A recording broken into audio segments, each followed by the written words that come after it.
আগে তো আমি অনেক কেকের রেসিপি তোমাদের সাথে শেয়ার করেছি। আজ শেয়ার করব অ্যাপেল কেক রেসিপি। গুড়িয়াস কুকবুকে সকলকে স্বাগত জানাই। অ্যাপেল কেক করার জন্য আমি নিয়ে নিয়েছি অ্যাপেল, ময়দা, চিনির গুঁড়ো, বাটার বা তেল, দুধ, ডিম, vanilla essence, baking powder.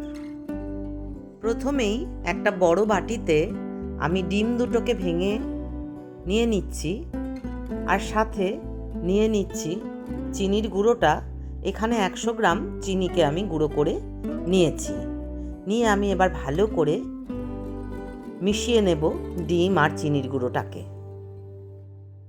Orange cake আর পাইনাপেল কেকের রেসিপিগুলো আমি আই বাটনে দিয়ে দিলাম, চ্যানেলে রয়েছে, তোমরা চাইলে দেখে নিতে পারো।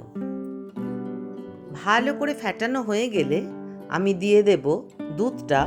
এখানে 100 গ্রাম দুধ আছে, আমি সমস্ত মাপগুলো লিখে দিলাম। এরপরে দিয়ে দেব বাটার বা তেল 60 ml। আমি এবার ভালো করে ফেটিয়ে নিচ্ছি। আমাদের রেসিপিগুলো ভালো লাগলে লাইক করো, কমেন্ট করে জানিও কেমন লাগলো। আর এই ধরনের নানা রেসিপি পেতে আমাদের চ্যানেলটাকে সাবস্ক্রাইব করে আমাদের পাশে থেকো। ভালো করে ফ্যাটানো হয়ে গেলে আমি অল পারপাস ফ্লাওয়ারটা দেখো ছাঁকনির মধ্যে দিয়ে ভালো করে ছেঁকে ওই মিক্সের সঙ্গে মিশিয়ে দেব। এখানে 200 গ্রাম ময়দা রয়েছে।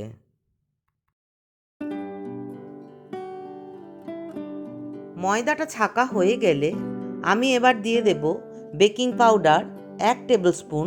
সেটাকেও আমি ছাঁকনিতে দিয়ে ছেঁকে তবেই এই মিক্সটার মধ্যে মেশাবো।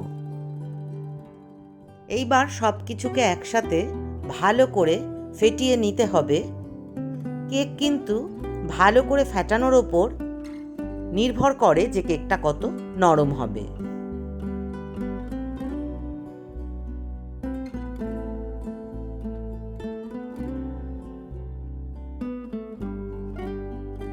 ভালো করে ফেটানো হয়ে গেলে আমি মিশিয়ে দেব ভ্যানিলা এসেন্স। আমি এখানে 1 টেবিল স্পুন দিয়ে দিচ্ছি। তারপরে আমি আবার ভালো করে ফেটিয়ে নেব। ক্রিসমাস এসেই গেল, বাঙালির ঘরে ঘরে কেক তৈরি হবে না তা তো হতে পারে না। আমার চ্যানেলে প্রচুর কেক রেসিপি আছে, সব বাংলায়, তোমরা চাইলে দেখে নিতে পারো। আর ডেসক্রিপশানেও আমি কিছু কেকের রেসিপি দিয়ে দিলাম, তোমরা চাইলে দেখো। এইবার আমি 3টে আপেল নিয়েছিলাম, সে আপেলগুলোকে পরিষ্কার করে কেটে নিচ্ছি, কিন্তু আমি খোসা ফেলে দিচ্ছি না। তোমরা চাইলে খোসা ফেলেও টুকরো টুকরো করে কেটে নিতে পারো। দেখো আমি কেমনভাবে কেটে নিয়েছি। এবার আমি বেকিং ট্রেতে বাটার লাগিয়ে দিলাম, তার ওপরে বাটার পেপার দিয়ে দিলাম, তার ওপরেও আমি একবার ব্রাশ করে দেব বাটার। তারপরে দেখো আমি কেকটা কিভাবে সাজাই। প্রথমে আমি আপেলের টুকরোগুলোকে সাজিয়ে দিচ্ছি। এই কেক কিন্তু দুর্দান্ত খেতে হয়, অসাধারণ একটা গন্ধ হয়। দেখো আমি পুরো অনেকটা প্রায় অর্ধেক আপেল দিয়ে দিয়েছি, তার ওপরে আমি এই কেক মিক্সটা ঢেলে দেব। আস্তে আস্তে ঢেলে আমি একটু ঠুকে ঠুকে কেকের মিক্সটা যাতে তলা পর্যন্ত চলে যায় সেইভাবে আমি ঠুকে ঠুকে বসিয়ে দেব কেকটাকে। এইভাবে ঠুকে দিতে হবে যাতে কেকটা ভালো করে বসে যায়। ওটিজিটাকে আমি 180 ডিগ্রিতে দিয়ে 10 মিনিট প্রিহিট করে নিয়েছি। এইবার আমি ওর মধ্যে কেকটাকে বসিয়ে দেব। তোমরা যদি প্রেসার কুকারে করো তাহলে প্রেসার কুকারের তলায় লবণ বা বালি দিয়ে সেটাকে গরম করে তার মধ্যে কেকটা দিয়ে 30 থেকে 35 মিনিট খুব লো হিটে বসিয়ে রাখতে হবে, তাহলেই কেক রেডি হয়ে যাবে।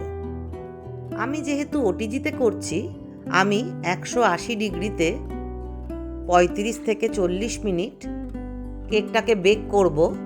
দেখো আমার কিন্তু কেকটা ফুলে উঠেছে, দেখো কতটা। এই রকম ফুলে উঠবে, খুব সুন্দর ফ্লেভার আসবে, ফ্লাপি সফট একটা কেক তৈরি হবে, যেটা বাচ্চা থেকে বুড়ো সকলেই পছন্দ করে খাবে। দেখো আমি বের করে নিয়েছি কেকটাকে ওভেন থেকে। কি দুর্দান্ত দেখতে হয়েছে।